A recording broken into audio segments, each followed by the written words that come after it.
শুনে না।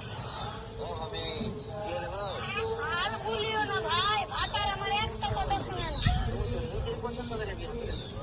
ভাতার আর সরকার আমরা নিজেরাই পছন্দ করে করি, পরে ভাতারও কথা শুনে না, সরকারও কথা শুনে না। কি ব্যাপার, আপনি ভিজা কাপড় চোপড় নিয়ে চেম্বারের ভিতরে ঢুকছেন কেন? যান কাপড় চোপড় পাল্টাই আসেন। আরে ডাক্তার, কাপড় চোপড় পাল্টানোর সময় থাকলে কি আর আপনার কাছে আসতাম? বুঝতে পারছি আপনার জটিল কোনো সমস্যা হয়েছে, বলেন আপনার কি সমস্যা হচ্ছে। ডাক্তার, বিয়েতে যাচ্ছিলাম, বৃষ্টিতে ভিজে গেছি, কাপড় শুকানোর একটা ওষুধ লিখে দেন তো। অনামিকা, তোর বাবা তোর কি বললো তোর মনে আছে তো? তুই যদি এবার পরীক্ষায় ফেল করিস তা তোর বাবা তোর সবজি দোকানে বসে রেখে দেবে। কি রেডি তো? হ্যাঁ আমি রেডি। তাহলে একটু বল দেখি। আলু পুরি, বেগুন পুরি, ঝাল পুরি তাড়াতাড়ি আসেন, পাতা সবজি সস্তার মাল। এই মায়া, 5 দিন আগে তুমি আমার কাছ থেকে 5,000 টাকা নিয়েছিলে, সেই টাকার হিসাব দাও। 5 দিন আগে তোমার কাছ থেকে কিসের টাকা নিছি? মাথা মোটা ঠিক আছে?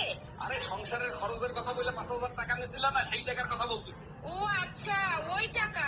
2,000 টাকা এদিকে খরচ হয়েছে, 2,000 টাকা ওইদিকে খরচ হয়েছে, 1,000 টাকা এদিক ওদিক খরচ হয়েছে।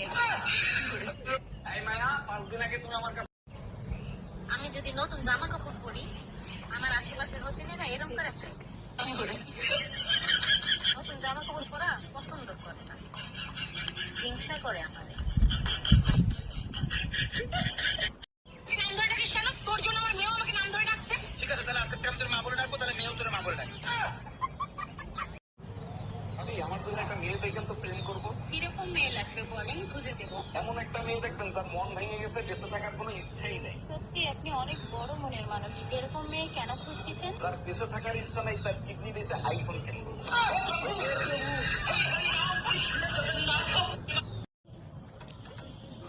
বলছি, তুমি আমার সোনার হাতটা দেখেছো? না। দেখবা কি করে? নিজে নিজে তবে তো দেখবো কত বড় নির্দেশ।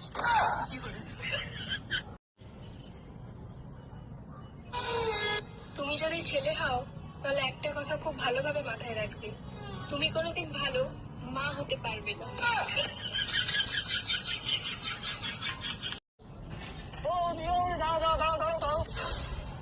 ওই তো আমার চিনতে পেরেছো? কই না তো, তোমার তো আমি ঠিক চিনতে পারলাম না। কে তুমি? ওই দিঘান্তে 5 বছর আগে আমি বাইরে কাজ যাচ্ছে না তো, তুমি আমার 100 টাকা হাওলা দিয়ে মনে পড়েছিল তোমার?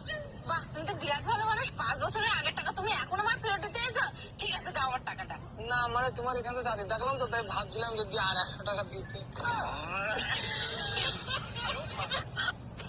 ও পৃথিবীতে দেশ কয়টা?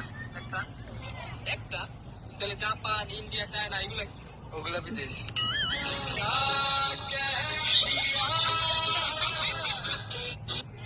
পৃথিবীতে